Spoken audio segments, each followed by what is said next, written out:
I think after any disappointing result, you know, especially in such a big game, you know, it's important that we all try and knuckle down, get on with the job in hand, and recognise there's still so much to play for. You know, every day's commenting about how exciting the run-in is, and that battle for second spot, battle for European places, is probably as exciting as it's been, and we're in amongst it, and we want to make sure that we come out on top of that.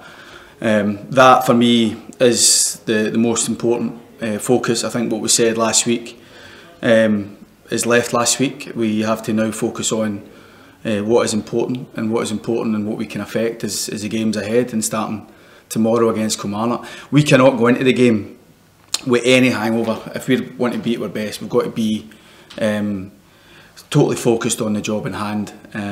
The fact that we're still in the fight for second, and the fact that we are joint second in the league at the minute, suggests and illustrates, as I said last week, a lot of good work that's been done, and we shouldn't forget about that. And I think that as disappointing as last week was, and you know, I feel the full weight of responsibility when we don't get to cup finals.